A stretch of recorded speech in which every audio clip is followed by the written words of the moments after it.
Good afternoon, everyone. Welcome to Tackling Big Challenges with a Full QI Culture Shift, featuring Springfield-Greene County Health Department. I'm Vanessa Lamers, Assistant Director of Performance Management and Quality Improvement at the Public Health Foundation. This webinar is being hosted by Public Health Foundation, PHF, with support from the Centers for Disease Control and Prevention. Just want to thank them for all of their support of PHF under our cooperative agreement. Hopefully we have some folks from CDC on the call. Before we get started today, we'd like to go over a few housekeeping items so you know how to participate in today's webinar. On this slide, you can see a screenshot of the attendee interface. You should see something that looks like this on your screen. All attendees are currently muted.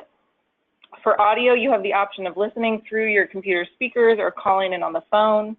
If you have any technological issues, just send us a quick note in the questions box and we can provide some assistance.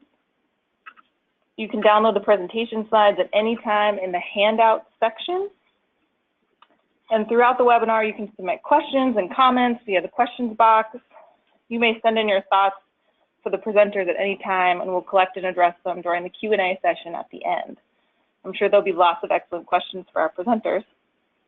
And finally, this webinar is being recorded and will be archived for your use. And then briefly, a bit about PHF. Our mission is we improve public health and population health practice to support healthier communities.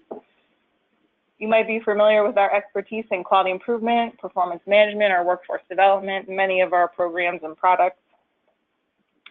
And now to introduce our array of expert presenters from the Springfield-Greene County Health Department. A few months ago, a few of these folks presented for PHF on the work they have done over the last year, and we just knew we had to find a way to share this with the rest of you. I imagine that so many health agencies are working to address these same issues in their organization, incorporating performance management with quality improvement, health equity, workforce development, all these really important topics. So without further ado, here's our panel of presenters. We have Ashley Wagner, currently the Health Policy and Planning Section Chief with Clay County Health Center. So she is coming back as an alumnus of Springfield-Greene County Health Department, where she served as the Quality Council team lead for over 2 years. She possesses a total 9 years experience working in the field of state and local public health. We also have Jordan Coyner, currently the data-driven decision-making and performance management lead for the Springfield-Greene County Health Department. In his role, he works with each division in the department to ensure programs have the tools necessary to document, analyze, and improve on conclusions drawn from data collection. Jordan has 4 years of public health experience, all with Springfield-Greene. Next up, we have Danielle Dingman. She's the Community Health Coordinator for Springfield-Greene County Health Department. She works to ensure health equity considerations are incorporated into departmental and community projects. Within the department, she does this through her role as on the Quality Council and in her leadership of the Quality Improvement Committee. Danielle has a master's degree in public health from Baylor University, and she also competes in triathlons as a professional athlete. And finally, we have Andy Elmore. Andy is in her 8th year as public health planner for the Springfield-Greene County Health Department. She's responsible for public health emergency management in Springfield and Greene County as the response plans to support this role. She writes and maintains a variety of other plans for the health department, including the strategic plan, and is currently involved in the PMQI process and the development of the integrated organizational performance management system that you'll hear them talk about today. Andy is vice chair of the Southwest Healthcare Coalition for the state of Missouri and a secretary for the Greene County Community Organizations active in disasters. So there's our amazing lineup of presenters, and I will pass it on to you all.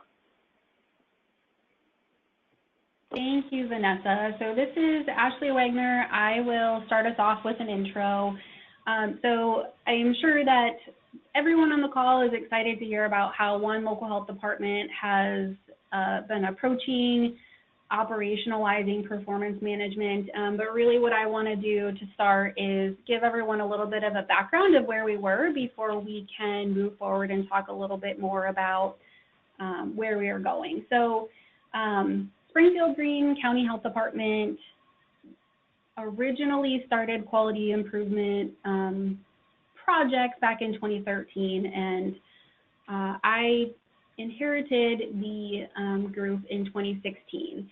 And it was fairly evident that we were checking all of the boxes. We were working towards accreditation. We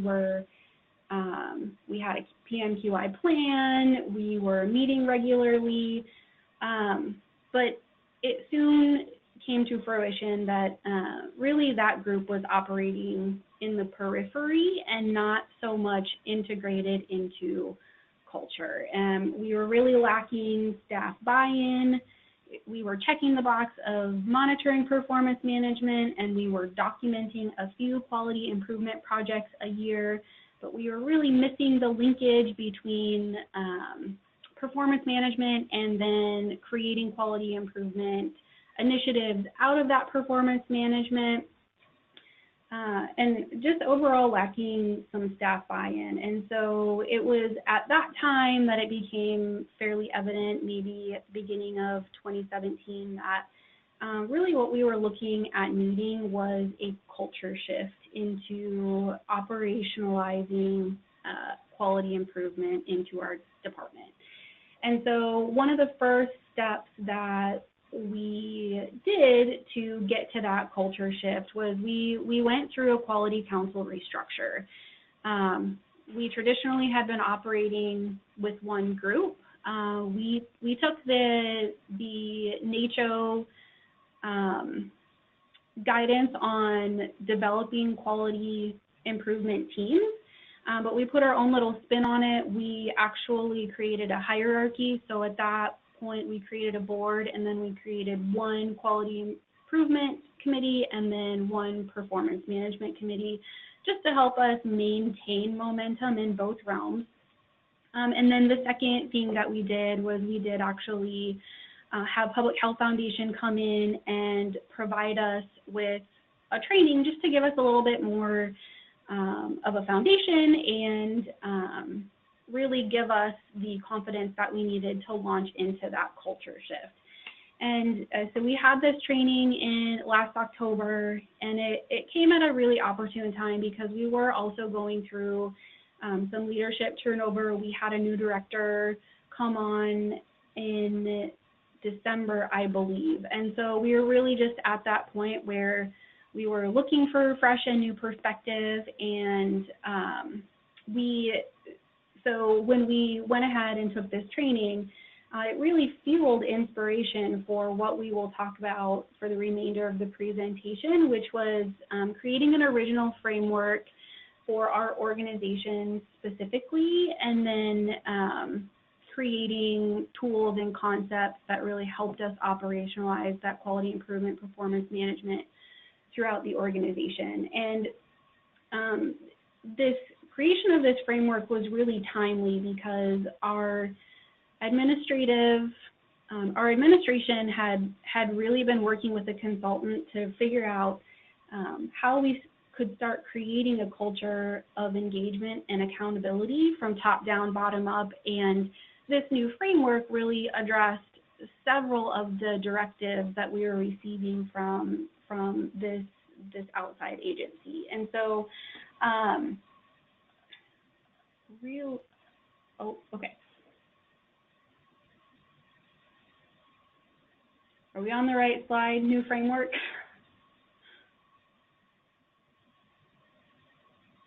Okay, so just to kind of ask some background questions, why were we really looking for that framework? Well, we knew that we wanted to create a system for that organizational performance-based decision-making. We also wanted to ensure that the programs at our local health department and services aligned and also informed that leadership direction. We didn't necessarily have a mechanism to visualize that in the past, and so that there was a desire there. We also wanted to align things like quality improvement, performance management, strategic planning, workforce development, and accreditation efforts, instead of having several teams working in similar directions but in different silos, we wanted a venue and a structure that would help us consolidate and deduplicate. And so this new framework addressed that.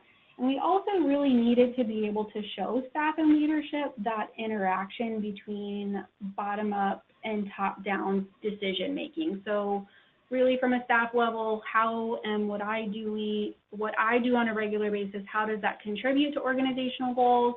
And then from leadership, how are we meeting our departmental objectives, and how can we see the roll up from our programs up into that administrative level?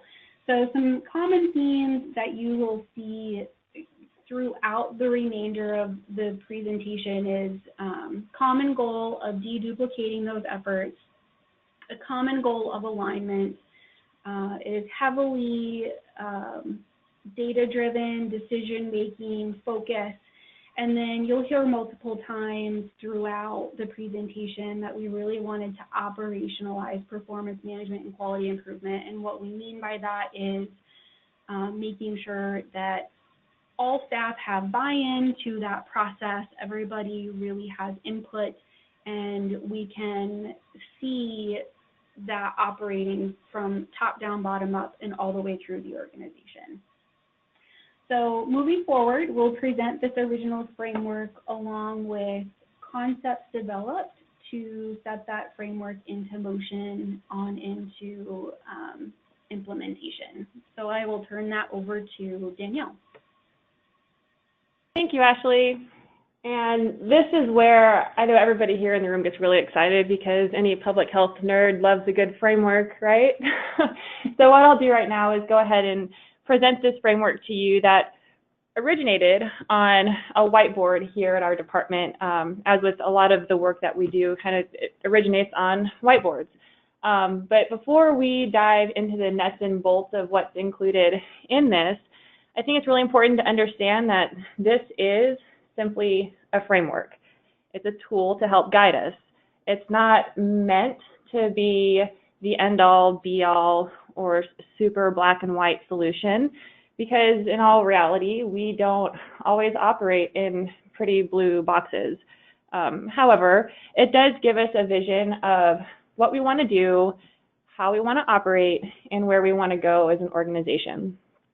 So I will go ahead and discuss some key features in this. So you'll see here that at the core of the framework, we have this organizational plan, do, check, act cycle. And the framework really begins with this direction that we receive from our directors, as well as our community health improvement plan. And that direction informs and is informed by this planning phase, or that's really the development of our strategic plan and operational plans. A key component of that is that we do have bi-directional feedback between program staff and our director's office. And this really has been achieved in two ways. The first is something that's not explicitly stated here in the framework, but when our new director came on board, he conducted a series of department-wide listening sessions that produced a set of themes that informed that strategic plan. The second way that we achieve that bi-directional feedback is through the development of operational plans. And the development of those operational plans included the three of us here, Jordan, Andy, and myself, sitting down with the program managers and key staff of every program to develop a logic model and program plan for every program. We will discuss more of what that looks like later, but throughout that process, we did identify some themes that emerged, and those also inform that strategic plan. So I think it's really important here that points out that those strategic plans and operational plans really do work together, and that work that's done at the program level is clearly aligned with the overall strategic direction of the department. Also within that planning phase, I'll go ahead and point out the different lines that we have there. Within the strategic planning and operational planning, we want to ensure that we are applying a health equity lens, or considering really how our work will affect the community as a whole, as well as how the programs identify and tailor their efforts to populations facing specific health issues. So that's what those yellow lines indicate, applying those health equity considerations early on to ensure that our programs target their work appropriately. Those green lines indicate our data-based decision-making, or as we like to call it, data-driven decision-making. And really with that, we want to make sure that programs have identified specific outcomes that they're working on so that they can set up measurable strategies and activities to achieve those outcomes. We also want to make sure that our programs have the tools that they need to easily track their progress. So moving down into that bottom right quadrant is the do phase, or really this is the day-to-day work of our programs. This is that work done at that program level. We can see those programs produce the set of outcomes, and those outcomes are monitored through performance management, and the performance of those key metrics will really determine if we initiate quality improvement activities. So essentially, at that program level, you have a series of plan, do, check, act cycles that act within the context of the organizational PDCA cycle. So moving to the left, that total of our work is really to be evaluated as a whole to ensure we're moving in the direction we want to go and meeting the needs of our community. And that performance will inform the subsequent actions that we take. So to give you just a bit of context as far as where we are right now as an organization, we've just about completed this planning phase of the framework and getting ready to move into that do phase where our program plans and logic models will become live on July 1st, but we'll talk more about that later. At this point, I'm going to go ahead and toss it over to Andy, who will explain more about the role of strategic planning in this process. Thank you, Danielle. Okay, so as was mentioned in the introduction, I've been primarily responsible for the department's strategic plan here at Springfield-Greene County Health Department. And really, we had some challenges with our strategic plan initially, similar to other health departments I've learned, and similar to Ashley's description of the struggles that PM and QI groups had faced. We had some similar challenges with the strategic plan. We really had a lack of understanding of not only the purpose of the plan by staff, but really how each member fit into the plan, what their role was. We really didn't have much buy-in from staff, and we just really felt like we were stumbling through the motions of completing the strategic plan. So we began to look at refining how we develop those strategic priorities for the Springfield-Greene County Health Department, and then subsequently to that, how work then is to be accomplished to meet those strategic priorities. And again, this keeps going back to our theme of this bottom-up, top-down approach and the link between. It's key, I feel like, to the comprehensive understanding and acceptance of the plan by staff. So starting with point 1 on the slide in front of you is that link between high-level leadership direction and grassroots program planning. The strategic plan is intended to really just to be one component of this system, of the organizational performance management system, and it depends on that top-down, bottom-up strategical approach, and it seeks to bridge that gap between what I call a far-sighted and near-sighted organizational vision. So just to briefly sort of describe what that is referring to, the far-sighted vision is developed through assessment at the leadership level. So your far-sighted vision considers the long-term, those core public health issues and culture, and then really cultivates those far-sighted perspectives that are required to address unique community health needs and the work necessary to achieve our vision. So this is essentially the what that we do to achieve our vision. It's the top-down guidance. So in contrast to that is the nearsighted vision.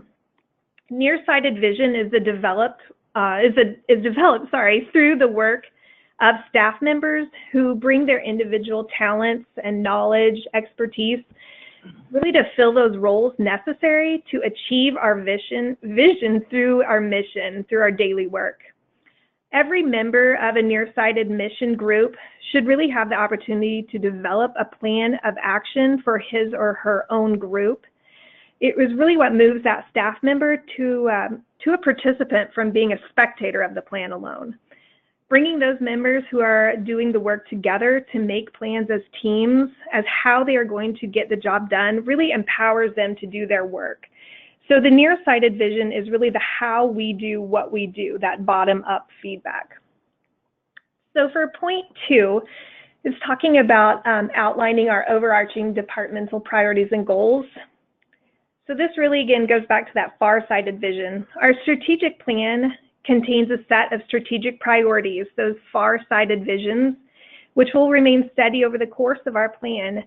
And those priorities were developed based on the director's vision, as we mentioned, for the future of public health in Greene County, a series of listening sessions, which Danielle described, that were conducted by the director, and then the thematic issues that resulted from our work directly with staff through the development of the logic models, those nearsighted mission groups, which Jordan will talk about here in just a second. So point 3 talks about allowing for changes as needed, and this is really important and really a good benefit of this organizational performance management system. So in addition to the top-down, bottom-up approach, when considering the framework in the previous slide, let me go back.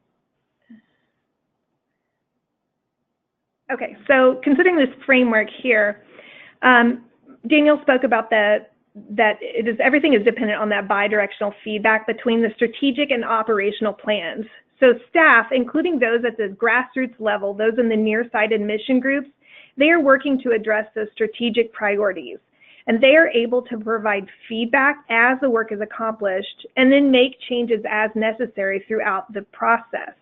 So this is really where our PM and QI committees come in to help us through the development and the action items that are cited in our strategic plan, which is something we were missing before. That link wasn't there. And then finally, this is just kind of a summary. All staff involvement in this program planning level really enhances the opportunity for input by those that are actually doing the work. It holds them accountable for the action items that, they have been assigned perhaps by a supervisor, or that they have cited as work that they want to do to contribute to the health department under a strategic priority. It has, we feel like so far, really gained for an understanding by staff of what the strategic plan is and what's going to be, and it really has allowed for more buy-in. And all of these things have been really accomplished through the use of a logic model, which Jordan will now talk to you about. All right, thank you, Andy. So this was kind of mentioned before, but I'm going to talk now about the next piece of that organizational framework, and that's the operational planning piece. What resides in that is kind of 2 parts. The first part has been mentioned a couple different times. It's the logic model. And then the second piece is going to be the program plan that was also mentioned. So this here is kind of our general layout of our logic model. And we chose this 4-square logic model for a pretty easy reason, and that is because it's simple. If you go to Google and you Google logic model right now, you'll see about 976 different options of many different logic models, many different layouts. And a lot of those are going to be very complicated, very hard to understand. And so that's why we chose this specific 4-square logic model. We found that it was easy to understand, it was easy to explain, and it was very digestible to our organization as a whole. So what this logic model is and why it's called a 4-square logic model, as you can see, is it's made up of 4 different components: the problem, the causes, the methods, and the outcomes. And really the main purpose of this logic model is to create an elevator speech, as we like to call it, for every one of our programs, so that whenever our staff was talking about our programs, it was kind of the same message as a whole, that we didn't have mixed messages. When one person asked what this program in our department did, it was answered one way, and then if they asked another person, it was answered a totally different way. So this kind of helped piece everything together and help with that same language around each of our programs. So the problem here in each one of these sections, it kind of outlines the conversation that we had when we sat down, as mentioned earlier, with each one of our programs. So we asked, what problems or needs does your program specifically, does it specifically address? And another question that we asked was, why does your program exist, right? So if your program went away today, what would happen? And so that really helped kind of identify a specific problem that each and every one of our programs addressed. And then the second piece of that was what caused those problems. So what were the different causes? And what we wanted to keep in mind with these was that there's probably a lot of different problems to each and every one of our programs, but we wanted to keep it within the scope of what we could address and what we as a health department could focus on. So then the third piece of that was the methods. And that was really how we were going to address those problems, right? Or the causes. So if you see those gray arrows in the middle, the methods are always going to address the causes. The methods are going to produce the outcomes, and those outcomes, the last piece, are hopefully going to improve that original problem. So this was kind of just to walk through how that conversation went as we went through every program and came up with this logic model for each program. The second thing I want to talk about here is just an example of one of our programs specifically. So this logic model was created for the Community Health Advocate program, specifically the blood pressure arm of that program. And so as you can see, the problem stated was that 1 out of every 3 adults over the age of 20 have high blood pressure. And so that's really the biggest piece that this program itself focuses on. But what's the even bigger problem, and why is blood pressure important? So we wanted to tie it into heart disease, and that being one of the leading causes of death in the United States. So then some of the causes are some people have unchecked or uncontrolled blood pressure, no connection to primary care, confusion or lack of understanding of what blood pressure even means. And then so what is this program going to do about it? Well, they're going to go door to door. They're going to take blood pressure screenings, and they're going to educate people in our community about what blood pressure numbers mean, how they can improve those numbers. And then they're also going to facilitate referrals to those healthcare organizations. And so as you can see, the outcomes that they came up with to improve that problem were to increase medical healthcare referrals by 125% from the previous year, and to obtain at least 3,000 blood pressure screenings annually. So they thought by doing these two things, we can really take our piece out of that big overarching problem in our community, and we can try to make an impact.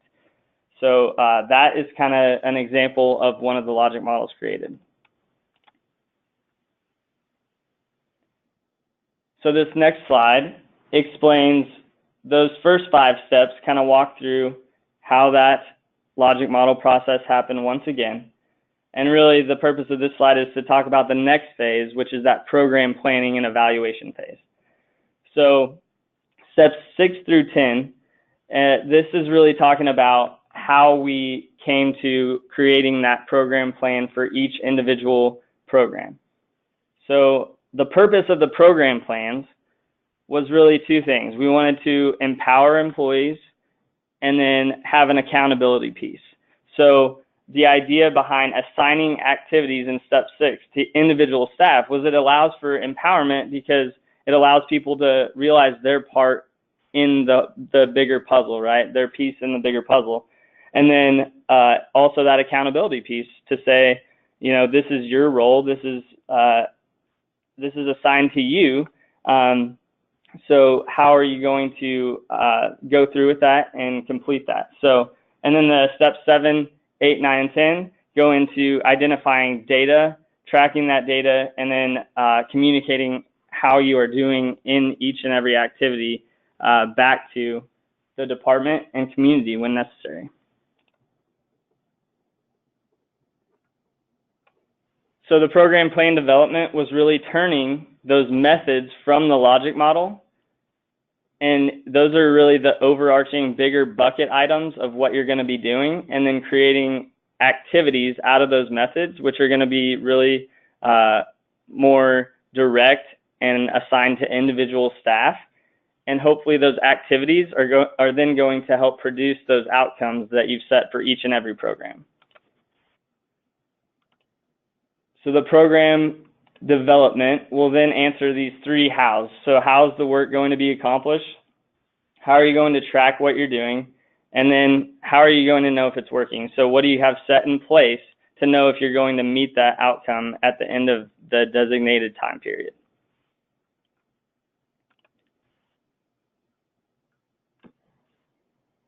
And the last thing I want to talk about is what all information is included in the program plan. So it includes all the work that's going to be done for that specific program. It includes the time frame. So it includes an actual and an anticipated start and end date.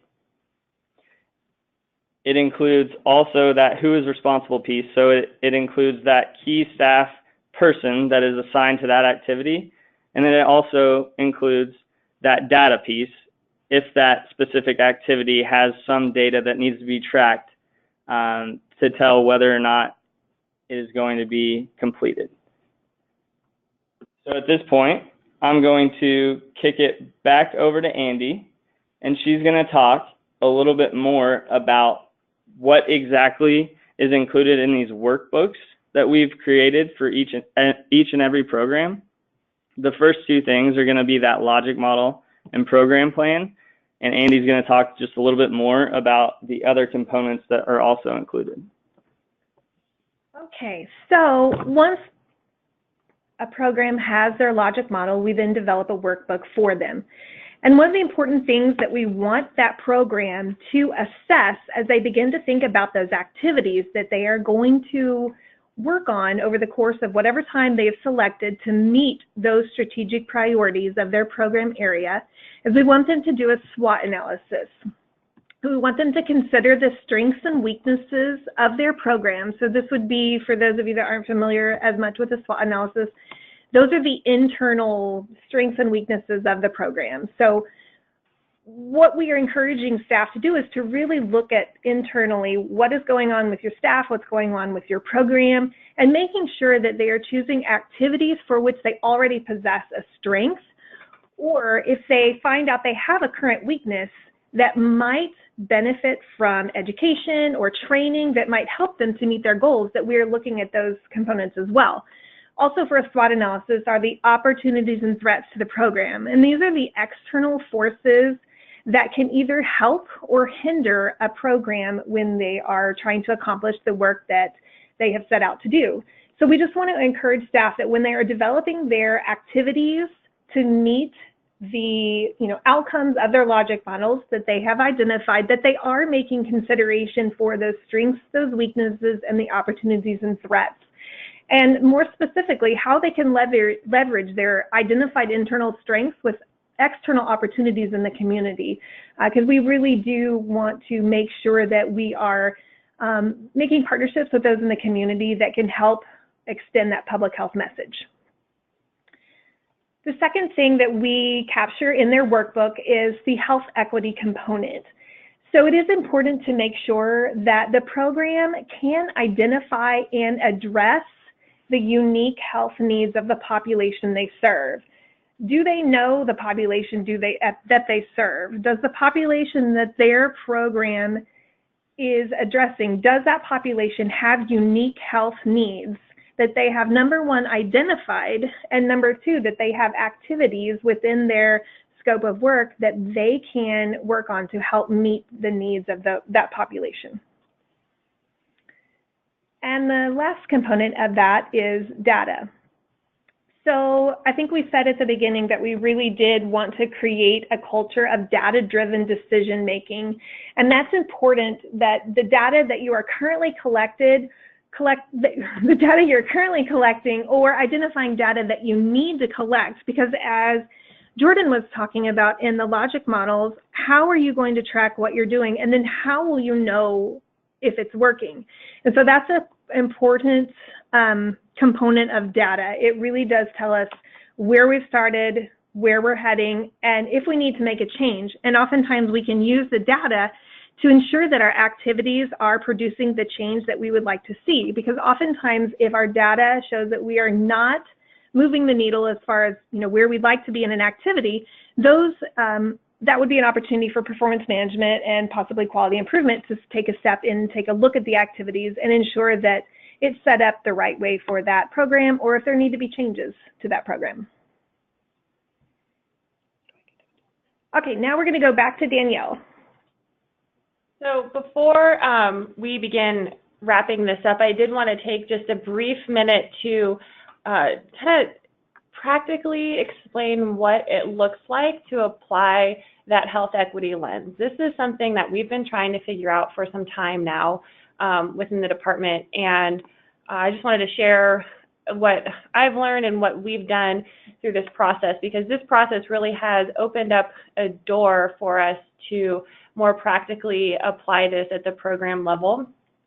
And so we kind of look at this within 4 steps, and these 4 steps align with the requirements needed through FAB as well, because we also, like we said before, want to make sure everything that we're doing does align with those accreditation needs.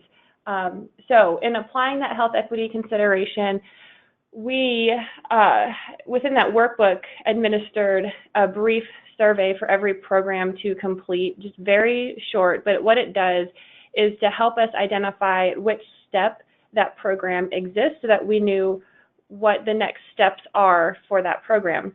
So really the first part of that is that the program must have a process for identifying health disparities that may exist within the population that they serve. And when they're able to identify those differences in health outcomes, then they would need to understand really what is leading or contributing to those health disparities. When they feel like they have a good understanding of what's causing that or impacting their population, they should be able to track or measure the extent to which those factors are affecting their clients, so that they can then address those factors through targeted interventions and make measurable change through either their program efforts, their work with community partners, and or working towards systems or policy change. So one thing also is we recognize that this actually doesn't apply totally to every single program within the department, because we do have some programs that are really all about enforcement. It's very black and white. It affects the population as a whole. But this does apply well for those programs that work primarily in disease reduction and prevention. So with that, I am going to pass it one more time back over to Ashley, and she will begin wrapping us up so we can move towards some questions. Thank you, Ms. Danielle. So I will walk us through just kind of the process that the Springfield-Greene County Health Department has gone through to ensure implementation and then start working on building that PMs UI culture. So we provided our initial presentation to our administration in February, and it was an immediate go. And it was a very crude version of this presentation, but it gained a lot of momentum right away. And so the first thing that we started on was staff education for the remainder of February on into a little bit of March. we had every single program create and complete a logic model so that we could move into the program plan creation during April and May. And so the goal for having all of those project plans completed is by the end of June so that we can have an ultimate go live date and start building that culture by the 1st of July.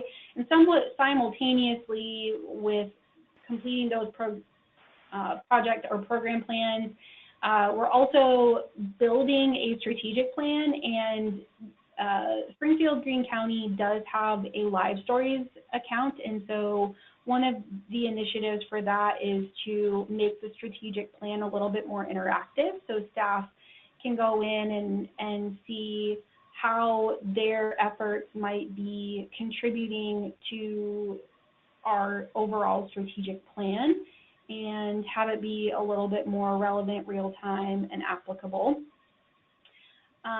So moving on to that phase 2 where we're headed, continue on creating that online, interactive, strategic, and then operational plans. The goal is to start having program managers check in with frontline staff on a quarterly basis, as well as program managers reporting up on a quarterly basis to division, section chiefs, or division directors. Simultaneously, like I mentioned before, the Quality Council has been broken out into 3 branches, and so we have the performance management and the quality improvement teams at this juncture, and the goal would be to have one representative from each of those teams be present within those quarterly check-ins, just to have one person from each division that is representing at the bigger table come back and kind of be the champions on the front line for staff that might still be needing to get on board or just learning a little bit more about the process. And then ultimately integrating the quality improvement, performance management metrics into those performance evaluations. So the goal for this year is to integrate at least one project plan activity into every single employee's annual appraisal. And then over the next, when the staff has their next annual performance evaluation, there will be some sort of evaluation on where they are with meeting those objectives. Is there anything from Springfield that you all wanted to add about that? Nope, I think you covered it. Oh, goodness.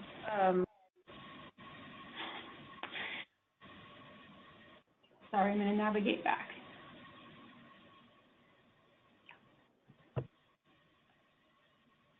Okay, so moving on into outcomes and lessons learned. This was an astronomically huge project. I don't think any one of us that were involved in the original pitch really had any idea the capacity that it was going to take to get this launched and off the ground. So Danielle, Jordan, and Andy really spearheaded the boots on the ground, making sure that staff had what they needed to complete the project plans and the logic models, and it really cleared their schedule for a couple of months. And had we not had the leadership buy-in that we did, I don't believe that we would be able to hit our go live target. But because we've had such great support, we've been able to pull it off in a short time frame, that 5-month time frame, to get, I believe, 4 divisions. And how many programs was it, Jordan? 50-some programs. There was approximately 50 total logic models created. Oh. And then project plans were completed by each program under those logic models, so even more project plans. So that leadership buy-in was extremely crucial. Another lesson learned was that this process really did a whole lot for breaking down communication and programmatic silos. So as a team, Jordan, Andy, and Danielle were able to listen in on program feedback across the department and really realize some recurring themes that became evident across the department and helped some of those programs maybe see where they could connect or deduplicate services or deduplicate initiatives and maybe merge as opposed to working in their own silo. This process has also helped move staff from being spectators to participants. So I know some of this, Daniel had mentioned that our new director had conducted listening sessions as one of his first initiatives as a director. And we received quite a bit of feedback through that process about staff not feeling as connected as they would like to understanding what our department goals and objectives were. And this is really one method that has helped staff get a clearer picture of what direction our department is moving. And also, we've seen this empowerment, and the hope is that it will increase accountability across the board within our department, but we haven't been able to evaluate that yet, so that would be a next step. Moving into that, still learning. This is still very brand new, and I presume a year from now we'll have a whole line list of additional lessons learned, but we're sharing with you what we have right now. Anything else to add from Springfield before we move on to questions? That sounds great. No, we don't have anything, Ashley. Thank you. Okay, wonderful. So I think we can move on. If there's any questions from the group, we can start answering them. Awesome, thank you. Excellent presentation, everyone. Our call lines, so to speak, are lighting up right now. You have a slew of questions. I'm sure we won't get to everything today, and apologies for that. But first, we did have a few people who were just curious about some of the stats on the health department, so just the general size.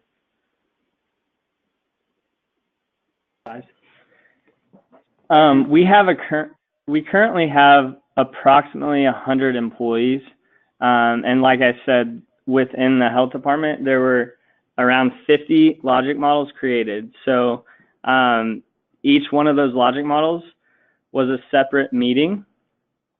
So that kind of outlines the capacity, I guess. And each logic model represents one program. Perfect, awesome. And there's also, I should say, a lot of compliments streaming in. This is not just me. You know, this is so good. It really is brilliant in its simplicity and so well thought through. So excellent presentation. Can you give an example about what one of those in an individual employee's performance plan would be?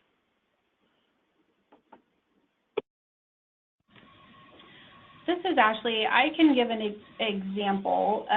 So I was probably the earliest adopter of this whole process. I took 3 of my programs through the logic model and project planning before I wrote 3 annual performances. And it's actually so much simpler than what it sounds it should be. But for example, I supervised the epidemiology program, and so one of the activities that we wrote into the project plan was that we wanted to start monitoring our outbreak responses a little bit closer and create some thresholds for the amount of time that we respond back to initial complaints, and then amount of time that we report back up to the state health department.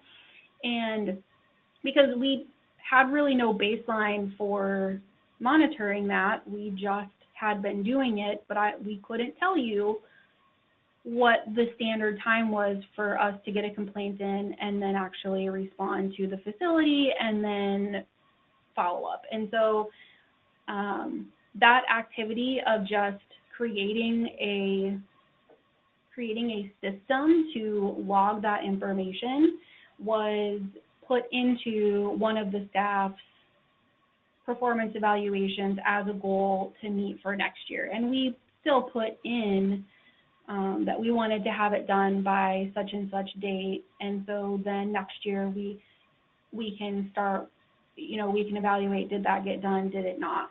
And it doesn't always have to be something that is super complex. I think as the department moves along the lines of getting more comfortable with this concept, the activities that are written into performance evaluations can become more complex. It doesn't have to start off there.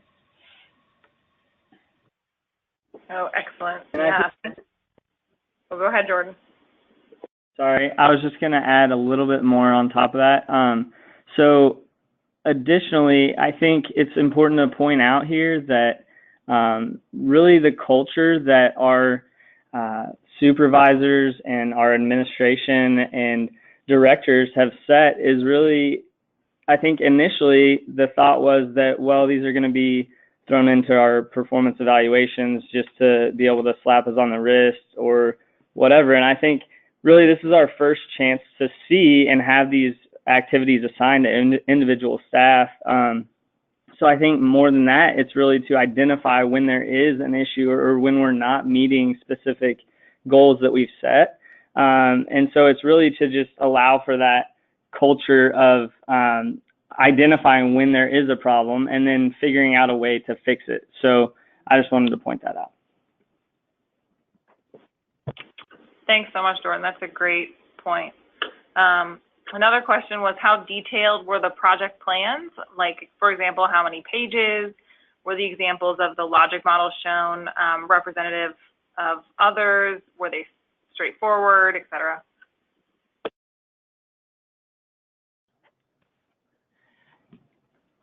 Yes, the program plans, we built these all in Excel, I'll say that.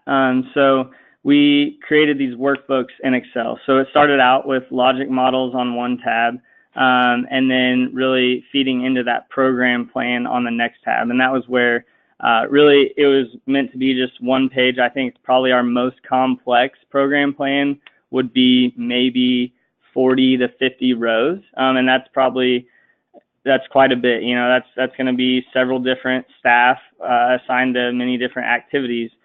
So for example, our WIC department or division, is a good example of that. They've got a lot of different staff and a lot of different activities and things that they have to meet with requirements to the state. So they had a lot of things to put in their program plan.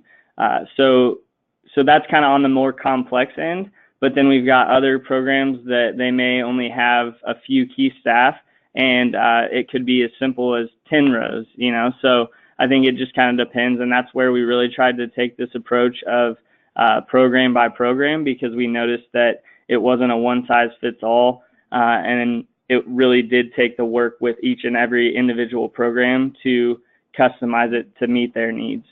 And then about the logic models specifically, that example that we presented does look a lot like all of the other logic models.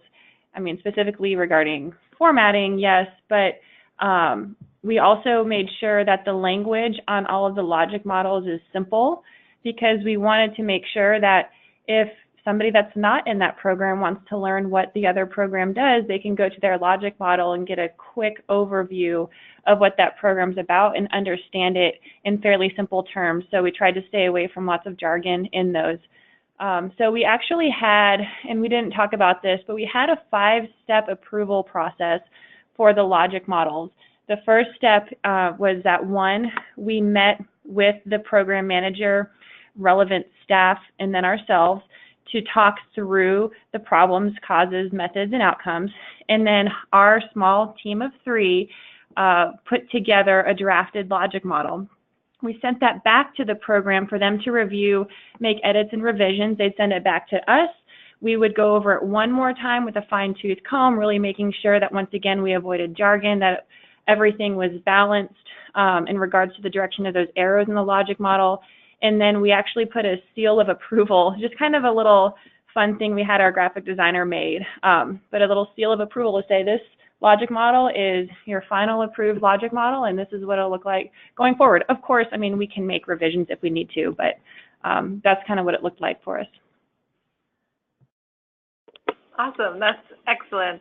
We did have a few questions asking if you'd be interested or if it would be okay to share some of these things. So for the folks asking that question, I'll talk with Springfield-Greene after. We'll see if any of this stuff we could potentially put up on our website with the archive page, the recording of the webinar. And then we had a few folks asking about sort of how you were dashboarding, monitoring of the outcomes. So that's a question for me again. So this is another thing, just like the logic models and program plans, that is going to take work and is still in process with each and every program, because like the logic models and program plans being unique, the data collection for each of the programs is also unique. So that's taking additional time and resources to sit down and go through what data is currently being collected, if there are any additional data pieces that could be collected when taking health equity into consideration, or if they aren't currently collecting something to meet a goal that they've set or an outcome that they've set. So that's still in process for some of these program plans, but I will say that it is complete for others. So it is unique. That's what I'll leave it at. Thank you. That's really helpful.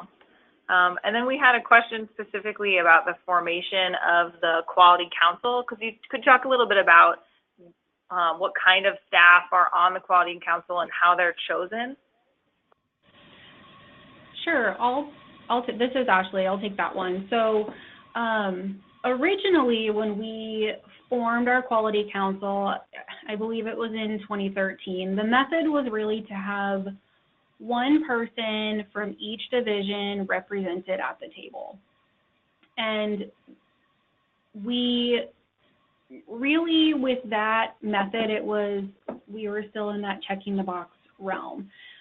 Where we needed to move was to get the right people at the table so that we could integrate efforts. Like for example, our strategic planning person was not at the table because there was already a representative from her division at the table, and so we didn't have that expertise. And so one way that splitting the board and then the QI and the PM team into a hierarchy did was it got more representation at the table from each division, and then it also somewhat tiered the level of representation that we had from within the divisions as well. So we now have, I want to say, 2 or 3 people from each division represented on the council as a whole. For the board, there's somebody from each division and strategically placed in leadership, or they have a specific skill set that we needed to kind of get these type of creative initiatives off and running. So for example, Jordan has a very special skill set for data. Danielle is our health equity representative, but she's also just extremely creative. And Andy is our strategic planning person. And so that having those dynamics at the table was really what I would view as the reason why this project has been as successful, and we're sitting here presenting to you on a Public Health Foundation webinar. So ultimately though, the basic guidance that I started with was the NACCHO Quality Improvement Team's guidance. So they do have an entire manual. I did have people fill out an application just so I could start screening for some of those attributes that were recommended by NACCHO to have on those teams. Awesome, thank you. That's really helpful. And we can add if you're talking about the NACCHO QI roadmap, we can definitely add that to the page of resources also. Well, I do want to be mindful of everyone's time, but if we could do one last question. One of the things I think we've seen is a few times in the question so far is talking about highlighting database items. So there's a couple questions about the strategic plan, operational plan as being data-based, but do you also consider your performance management system to be data-based?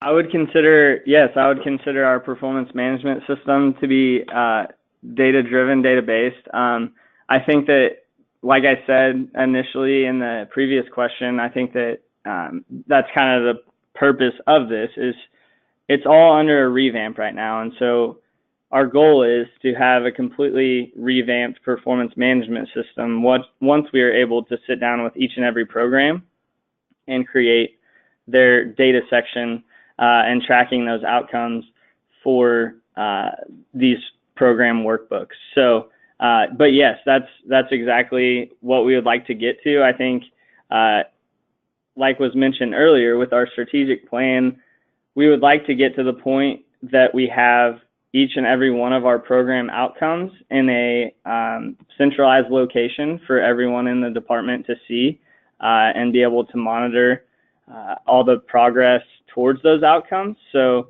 that's kind of a goal moving forward and one of the next steps that we're going to move towards. Awesome. Thank you so much. I think that covers many of the major themes. We did have a few questions of folks asking sort of about funding for this work and also the timeline.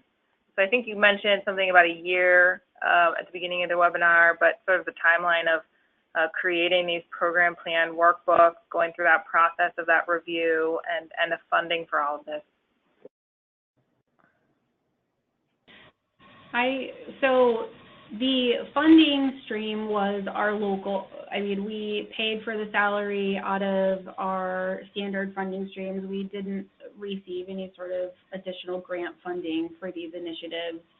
And our actual timeline for implementation was about 5 months, but that's not necessarily a standard. It was just, that's where our organization, we were ready to launch and ready to throw a lot of time into this particular initiative. It was just extremely timely. So, but it's one of those things that will have to be evaluated long-term. And so that's something that will on an annual basis be evaluated to see how appropriately it's being integrated into performance evaluations, and really if we're having an impact long-term on staff gaining that buy-in so that we can as an organization move towards ultimate goals and objectives.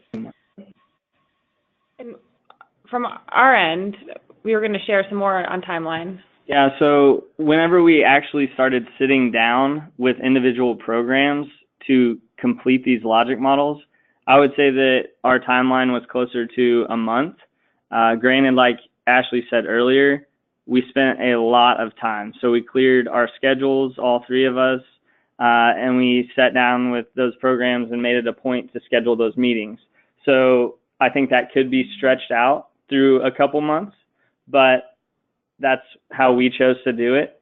So that was about 30 days. And then these program plans that we were about to wrap up have been about 60 days. So there's more detail involved in those. There's more pieces involved in those program plans, and there's more conversation that needs to be had. So we allowed for that 60 days. once again, I think that's just dependent on your department or your organization. And we've been more hands-off when it comes to the program plans. We're available if people need help, but we also want to make sure that people have the tools that they need to do the work themselves. I mean, that's part of this, is empowering the staff to do this and make sure that it does become more sustainable down the road. That's excellent, and I love how you're thinking about sustainability. Well, I just want to thank all of our amazing presenters for this presentation. I know that it's been incredibly helpful from all the comments that we've received for folks on the call right now, and imagine that the recording of it will continue to help other health departments going through the same process. So I just want to close quickly with a few PHF resources for performance improvement for everyone that's working to address these issues in your organization and agency. We have the Performance Management Toolkit, which I know you all have referenced the Performance Management Framework multiple times. The Performance Management System Framework is in here, as well as the self-assessment, case stories, publications, and then PHF offers on-site training and technical assistance to help develop performance management systems. We also have quality improvement tools to advance public health performance, which has over 30 categorized QI tools. The Public Health Improvement Resource Center, which is a searchable, categorized resource center of over 600 resources on various performance improvement topics, including other health department examples of plans and models. And then for all of your training needs, PHF runs the Train Learning Network, train.org, and there are many courses there on strategic planning, performance management, and other topics. So thank you, all of our attendees, for joining today, and feel free to contact me if you have any further questions. And thank you so much to our amazing presenters.